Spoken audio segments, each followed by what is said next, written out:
They told me the job was dangerous, but they didn't say it was because of the rules. You'd think a prison would be about keeping inmates in. Here, it's about keeping something else out. The job description had been brief, almost deceptively so. Night shift officer at a specialized correctional facility. It didn't say much else, just enough to make the offer intriguing. The pay was good, better than anything else I could find in the area, and the hours, though odd, suited me just fine. When I arrived for my first shift, the facility loomed before me like a black scar against the night. It wasn't just any prison. It was an asylum for the criminally insane. The high stone walls, topped with coiled razor wire, seemed to pulse with a history of violence and pain. A single iron gate groaned open as I approached, and I had to remind myself why I took the job. Stability, good pay, and the chance to escape my mundane life. The head officer, a man named Greaves, met me inside. He looked like he hadn't slept in days, his eyes sunken and his expression grim. He handed me a laminated sheet of paper without preamble. "Read these," he said, his voice low and gravelly. "Memorize them. Live by them. If you don't, you won't last the night." I chuckled nervously, thinking it was some kind of initiation joke, but Greaves didn't smile. I glanced at the sheet, my curiosity mounting. At the top, in bold black letters, were the words, "The rules of night duty." Beneath that, 7 numbered instructions. 1. Never look into cell 13. 2. Do not respond to the inmate in cell 6. 3. Turn off the lights in the west wing by 1 a.m. 4. Do not enter the basement. 5. Never leave the control room unattended after midnight. 6. Ignore the phone in the east wing if it rings. 7. Never leave before dawn. I frowned, looking up at Greaves for an explanation. He held my gaze for a moment, then sighed, running a hand through his thinning hair. "Just follow the rules," he muttered. "Don't question them, don't break them. Trust me, you don't want to know why." Before I could press him for details, he turned and led me through the facility. The interior was even more unsettling than the exterior. The air was stale, thick with the kind of stillness that made it hard to breathe. The faint hum of fluorescent lights buzzed overhead, casting a cold, sterile glow on the concrete walls. As we passed the rows of cells, I avoided looking too closely at the barred doors. A few inmates stirred, their whispers and mutterings filling the space like static. One, a man with hollow eyes and a twisted grin, called out to me. "You're new," he rasped, his voice like nails on glass. I kept walking, my pulse quickening. Greaves stopped in front of a heavy metal door labeled Control Room. He handed me a key. "This is where you'll spend most of your shift," he said. "Follow the rules and you'll be fine. Break them and—" He trailed off, his eyes darting to the shadows. I didn't ask what came next. I already had a sinking feeling I didn't want to know. The first thing you notice about the prison is the cold. It wasn't just from the weather, though the thick stone walls seemed to trap every chill in the air. No, it was deeper than that. A penetrating, bone-deep cold that clung to everything. A chill you couldn't escape. It soaked into your skin, made your breath fog even indoors, and settled in your gut like a lead weight. Greaves led me through the narrow corridors, his heavy boots echoing against the concrete. "This place was built over 100 years ago," he explained, his voice flat, as though the words were rehearsed. "It's had many names since then, a sanitarium, a high-security facility, a mental asylum. But the purpose has always been the same, to keep dangerous people away from the world." "Dangerous people?" I asked, trying to sound casual, though the hairs on the back of my neck were already standing on end. Greaves stopped walking and turned to me. His expression was unreadable, but his eyes told me everything I needed to know. "They're not all people," he said quietly. Then he turned and continued down the hall. I followed, unsettled by the way his words hung in the air. The cells were arranged in 2 long rows, each one dimly lit by a single flickering bulb. Some were empty, their shadows stretching unnaturally across the walls.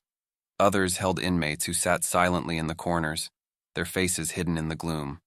One inmate, a woman with long, unkempt hair, pressed her face against the bars as we passed.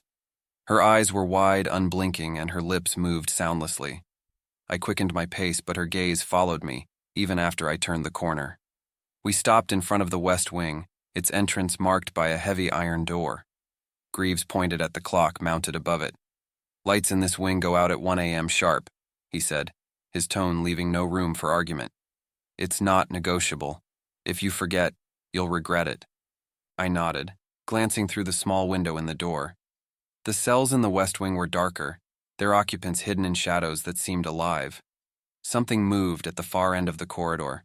Slow, deliberate, and wrong. "What's in there?" I asked, my voice barely above a whisper. "You don't want to know," Greaves replied, pulling me away. The control room was small and cramped, filled with outdated monitors and a single desk cluttered with papers. A lone chair sat in front of the screens, each one displaying grainy black and white footage of the prison. I scanned the monitors, feeling my chest tighten as I spotted cell 13. The camera feed was static, nothing visible except faint, writhing shapes in the interference. "This job isn't about stopping inmates from escaping," Greaves said, his voice low.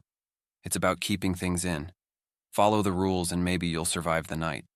His words chilled me more than the cold air ever could. My first encounter with Cell 13 was purely accidental. I hadn't meant to stop there. I hadn't even realized where I was until it was too late.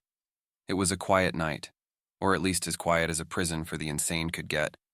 The corridors echoed faintly with distant murmurs and the occasional clang of something metallic. I had just finished my first round, the rules list clutched tightly in my hand, when I noticed a flicker on one of the security monitors. Cell 13's camera was still static, but something had shifted in the interference. I hesitated. Rule number 1.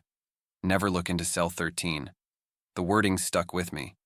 It didn't say not to enter or not to approach. It said not to look. But the camera didn't count, did it? I told myself I wasn't breaking the rule, just keeping an eye on things. The closer I got to the cell, the colder the air became. The hallway lights dimmed slightly, flickering as I moved closer. My breathing quickened, and I gripped the flashlight tighter, its beam trembling with each step. Cell 13 was at the far end of the corridor, its door identical to the others but somehow more oppressive. The metal bars seemed darker, as though they absorbed the faint light around them. My footsteps slowed, every instinct screaming at me to turn back. But I was drawn forward by a pull I couldn't explain. When I finally stood in front of the cell, I froze. Something moved in the shadows beyond the bars, but I couldn't make out what it was. The light from my flashlight didn't penetrate the darkness. It simply vanished into it. My mouth went dry as I took a step back. Then I heard it. A voice, soft, almost gentle, coming from the cell. "Please," it whispered, the sound curling around my mind like smoke. "Just a glance. I need someone to see me." I knew I shouldn't. The rules had been clear, but the voice wasn't demanding, it was pleading. "Please," it said again. "I'm so cold. Won't you help me?" I bit my lip, forcing my gaze to stay fixed on the floor. My heart pounded in my chest as the voice grew louder, more desperate. "Look at me," it screamed, the gentleness replaced with rage. "Why won't you look?" The air around me grew heavy, and the ground seemed to shift beneath my feet. My flashlight flickered, its beam sputtering out entirely. I turned and ran, my steps echoing as I bolted back to the control room. When I reached the safety of the monitors, I collapsed into the chair, my chest heaving. Cell 13's camera was still static, but the faint shapes in the interference had changed. They were eyes, watching, waiting. I didn't dare approach the cell again. Whatever was in there wasn't human, and it knew I had almost broken the rule. Almost. By the next night, I had resolved to be more careful. The encounter with Cell 13 had shaken me to my core, and the rules were no longer just strange guidelines. They were lifelines. Rule 2 was simple enough on paper. Do not respond to the inmate in Cell 6. It sounded straightforward, but that was before I heard him speak. Cell 6 was near the center of the facility, a few doors down from the control room. Unlike the other cells, its interior light was broken, leaving it in near perpetual shadow. When I passed it during my rounds, I kept my eyes ahead, avoiding the barred door entirely. The first time I heard his voice, it stopped me in my tracks. "Hey," he called softly, his tone smooth and conversational, as if we were two strangers meeting on the street. "You're new, aren't you?" I didn't respond. My grip on the flashlight tightened, and I quickened my pace. "You don't have to ignore me," he continued, his voice trailing after me like smoke. "I'm not like the others. I'm different. You can tell, can't you?" I reached the end of the corridor, my heart pounding. His voice had an unnatural pull, like it could sink hooks into your thoughts and drag you toward him. Later, back in the control room, I stared at the monitor for Cell 6. The grainy footage showed the inmate sitting in the corner, his face obscured by shadows. His posture was relaxed, his hands resting on his knees as if he were meditating. Then he turned. Though the camera's resolution was poor, I could feel his eyes locking onto mine through the screen. I immediately switched to another monitor, cursing under my breath. On my second round of the night, I hesitated before approaching Cell 6. The hallway was quiet, but the air felt charged, as if the space itself was alive and watching. I steeled myself and walked past the cell without stopping, my gaze fixed firmly ahead. "Why won't you talk to me?" The voice came again, calm and smooth. "I just want to talk. I can help you, you know." I clenched my teeth, fighting the urge to glance toward the bars. His tone was disarming, almost kind, but there was something beneath it. Something cold and calculating. "You don't trust me," he said after a moment, his voice tinged with disappointment. "That's okay. They all break eventually." The word break hung in the air, twisting in my mind like a threat. I hurried back to the control room, refusing to look at his cell on the monitor again. The rest of the night was quiet, but his words echoed in my mind. A sinister promise I couldn't shake. I didn't respond to him, but I could feel him waiting, knowing I'd pass by again. And when I did, he'd be ready. They all break eventually. Would I? By the third night, I started dreading the clock. Midnight brought the whispers, the cold, and the feeling of being watched. But 1 a.m. was different. That was when the West Wing had to go dark. Rule 3 left no room for interpretation. Turn off the lights in the West Wing by 1 a.m. The West Wing was different from the rest of the prison. The halls were narrower, the air heavier. Most of the cells in this section were unoccupied, their bars covered in dust and cobwebs, but the emptiness made it worse. There was a presence there, lurking in the silence. Something you couldn't see but always felt. The first time I entered the wing during my shift, the fluorescent lights overhead buzzed faintly, flickering at random intervals. I swore they flickered in response to me, like the building itself was watching. I moved quickly, unwilling to linger longer than necessary. As the minutes crept toward 1 a.m., my nerves began to fray. I sat in the control room, staring at the monitor for the West Wing.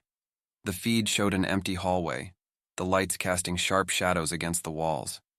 Nothing moved, but the stillness was deceptive. The clock on the wall clicked over to 12:59. I grabbed my flashlight and the wing's light switch key, my pulse quickening. I had to be precise. The lights couldn't stay on past 1 a.m., but turning them off too early didn't feel like a good idea either. When I entered the West Wing, the air changed immediately. It wasn't just cold, it was oppressive, heavy with something unseen. My footsteps echoed too loudly, and the shadows seemed longer, deeper. I reached the light panel at the end of the corridor with seconds to spare. 1 a.m. I turned the lights off. The darkness was instant, swallowing everything. My flashlight beam cut through it, but the sense of something moving just beyond its reach made my skin crawl. The silence didn't last long. It started as a faint shuffle, like feet dragging across the floor. My breath hitched, and I swept the flashlight down the corridor. Nothing. Then came the sound of something scraping against the walls, slow and deliberate, like claws being dragged across concrete. "Hello?" I called out instinctively, immediately cursing myself for breaking the silence. The scraping stopped. I shone my light ahead again and froze. A figure stood at the far end of the hallway, barely visible in the beam. Its shape was humanoid, but wrong. Its proportions twisted, its limbs unnaturally long. It didn't move, but I could feel its attention, sharp and suffocating, fixed on me.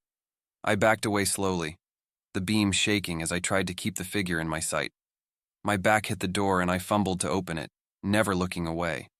The moment I stepped into the main corridor and shut the door, the scraping resumed, faint and taunting. I turned the lights off, just as the rule said. But something else had turned on. The basement door was at the far end of the main corridor, past the cells and adjacent to the staff lockers.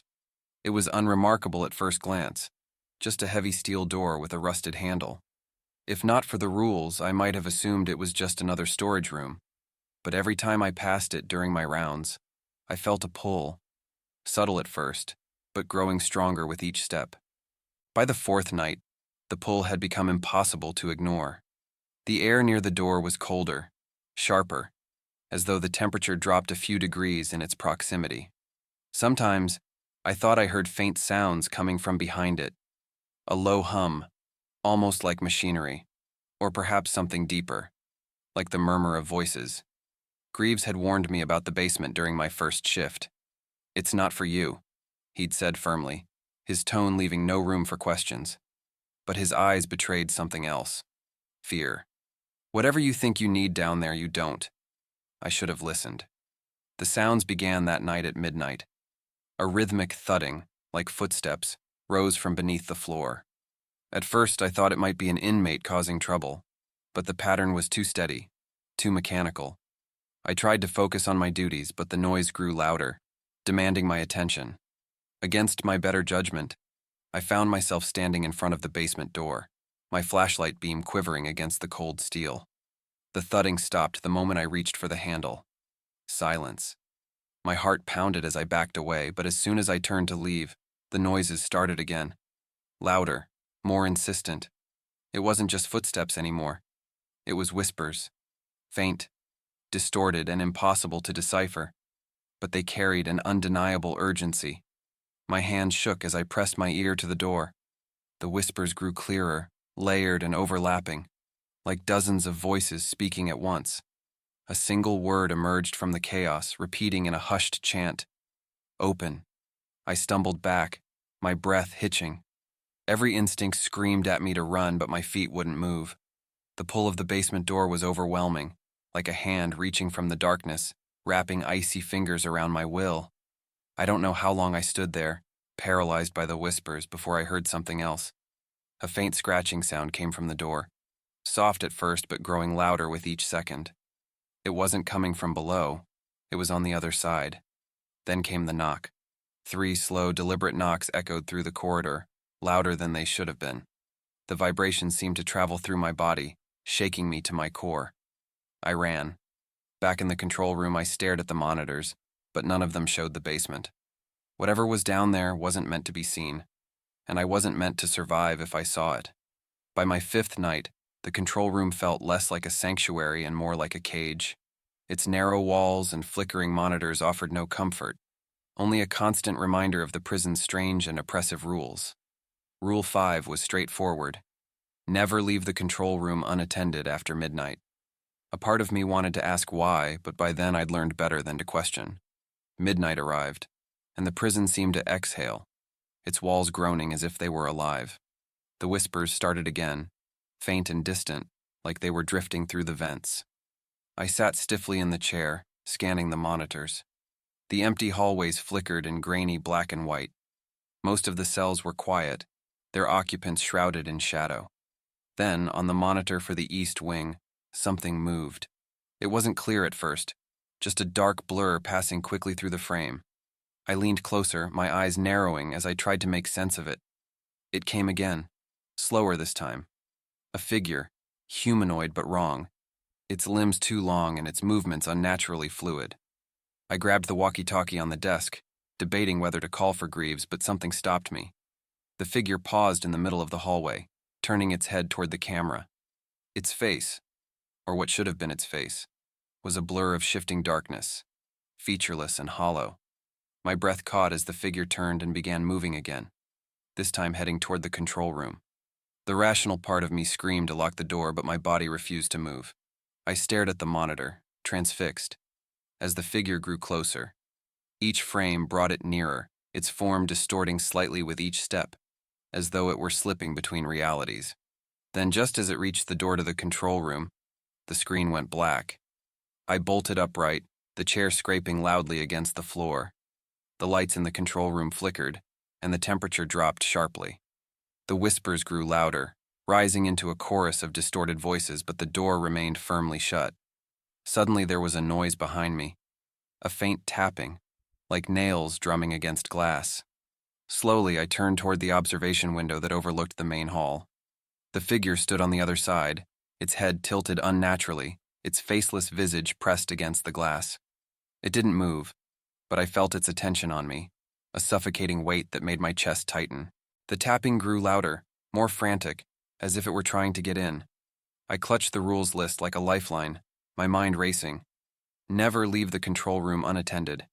The words burned in my mind. If I left, I would break the rule.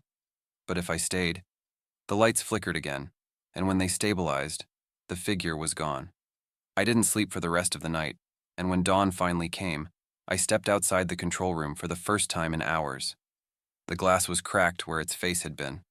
The East Wing phone was old, a dusty rotary relic bolted to the wall at the far end of the corridor. Greaves had pointed it out during my first shift, his expression grim as he explained Rule 6. Ignore the phone in the East Wing if it rings. He offered no further explanation, but his tone left little doubt. Answering was not an option. On the sixth night, the phone rang. It happened just after midnight, the sharp, shrill sound cutting through the oppressive silence. I was in the control room staring blankly at the monitors when the noise erupted. At first, I didn't realize what it was. The sound seemed to echo unnaturally, as if it were coming from everywhere and nowhere at once. My eyes snapped to the monitor for the East Wing. The phone hung on the wall, perfectly still, yet the ringing continued, relentless and insistent. I tried to focus on my breathing, gripping the armrests of the chair to steady myself. Ignore it, I thought, repeating the rule in my head like a mantra. But the sound didn't stop. Each ring seemed louder than the last, each one burrowing into my skull. I stared at the monitor, willing the phone to stop. Then, movement. Something flickered in the corner of the frame, a dark shape, too indistinct to identify. It lingered just at the edge of the camera's view, as if waiting. My hands trembled as I reached for the walkie-talkie, but I hesitated. What could I even say? Who would believe me? The ringing stopped abruptly, plunging the wing back into silence. Relief washed over me, but it was fleeting. A voice broke the quiet. "Pick up the phone." I froze, my pulse racing as the voice crackled through the control room speakers. It was faint, but unmistakable, low and distorted, as if it were being broadcast from somewhere deep within the prison. "Pick up the phone," it repeated, more insistent this time. The monitor flickered, and the figure stepped into view. It was humanoid but wrong, its limbs elongated, and its head tilted at an unnatural angle. It moved slowly toward the phone, its movements jerky like a puppet on strings. The phone began ringing again, louder now, almost deafening. I clutched the rules list, my knuckles white as I whispered the words to myself. Ignore the phone. Ignore the phone.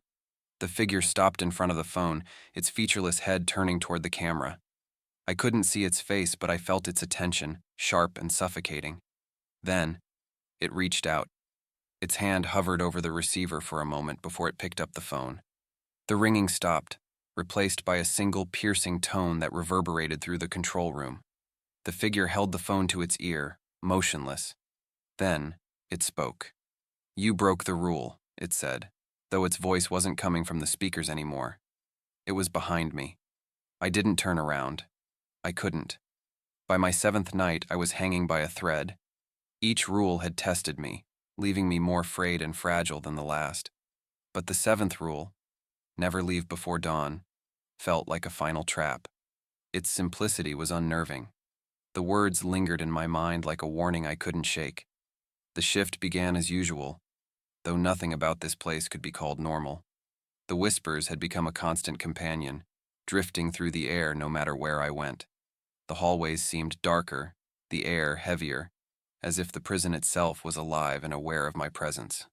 I checked the clock obsessively, counting the hours until dawn.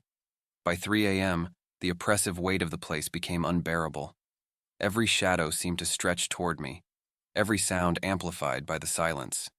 The control room felt like a coffin, the flickering monitors showing only empty corridors and the occasional restless inmate. Then, the urge to leave hit me. It wasn't rational.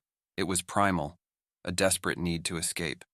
The walls felt like they were closing in, the air growing thinner with each passing second. My eyes darted to the exit on the monitor. The main gate wasn't far. I could be outside in minutes, breathing fresh air, free from whatever nightmare this place held. I tried to shake the thought, but it grew louder, more insistent. Leave now, a voice whispered in my mind. You don't have to stay. The rules don't matter. At 3:45 a.m., I couldn't take it anymore. I grabbed my coat and flashlight, shoving the rules list into my pocket. The control room door creaked as I opened it, the sound echoing down the empty hall. The exit was just ahead, the heavy steel door standing between me and freedom. Each step felt heavier, the air around me colder, thicker. The whispers grew louder, though now they were urgent, pleading. Don't go, they said. Stay. You'll regret it. I ignored them, my focus locked on the door. When I reached it, my hands trembled as I fumbled with the keys. The cold metal felt like ice against my skin, but I forced the key into the lock and turned it. The door groaned open, revealing the night outside. Snow fell softly, the distant trees swaying in the wind. For a moment I hesitated, the rule flashing in my mind. Never leave before dawn. Then, I stepped outside. The cold hit me first, sharper, more biting than any I'd felt before. It wasn't natural. The snow beneath my boots crunched loudly, the sound unnervingly hollow. As I walked, I felt it, something watching me from the darkness. I turned back to see the prison, its windows glowing faintly. But something moved within the shadows, shapes that shouldn't exist, impossibly tall and twisted. The whispers turned to laughter, low and mocking. The main gate loomed ahead, but I never reached it. The last thing I saw was a shadow, impossibly fast, rushing toward me. Then nothing. When I woke up, the world was different. At first, I didn't know where I was. The air was heavy, filled with the faint hum of something alive, yet unseen. Shadows danced on the edges of my vision, curling and twisting in ways that defied logic. I sat up slowly, my head pounding as fragmented memories flooded back. The snow, the gate, the rushing shadow. It all came back in a chaotic blur. I had broken the rule. Never leave before dawn. I was back inside the prison. The room was unfamiliar but oppressive. The walls were bare concrete, stained with years of damp and decay. There were no windows, no clocks, and the only light came from a single flickering bulb hanging from the ceiling. My mouth was dry, my limbs sluggish, as if the very air was sapping my strength. Panic clawed at my chest as I stood, swaying slightly. I reached for the rules list in my pocket, desperate for some grounding sense of familiarity. It wasn't there. Instead, my fingers brushed cold metal. A key. A voice broke the silence. You're awake. I spun around, heart hammering, to find Greaves standing in the doorway. But he looked different. His face was pale, almost translucent, and his eyes held no warmth, just an infinite, consuming void. What's happening? I stammered. I don't understand. You broke the rule, Greaves said, his voice devoid of emotion. And now the prison has you. I shook my head, backing away. I left. I was outside. You never leave, he said simply. Not really. The prison doesn't let go. The room shifted around me, the walls groaning as if they were alive. A door appeared where none had been before, its surface old and splintered. A rusted plaque on the door read, Cell 13. No, I whispered, shaking my head. This can't be real. It is, Greaves said, stepping aside to reveal the corridor beyond. It was lined with cells, their bars casting jagged shadows on the floor. Each one seemed to call to me, whispers rising from within their depths. You're part of it now, Greaves continued. The rules weren't just to protect you. They were to prepare you, to show you what you'd need to do. I stumbled back, but there was nowhere to go. The walls behind me had closed in, leaving only one path. To show me what? I demanded, my voice breaking. Greaves smiled, the expression hollow. To take my place. The realization hit me like a blow. The rules, the whispers, the prison itself, they were all part of something ancient, something hungry. And now, I was part of it too. I didn't protest as the door to cell 13 creaked open. I didn't scream as the shadows wrapped around me, pulling me into the void. Because deep down, I understood. The prison never lets go, and neither would I.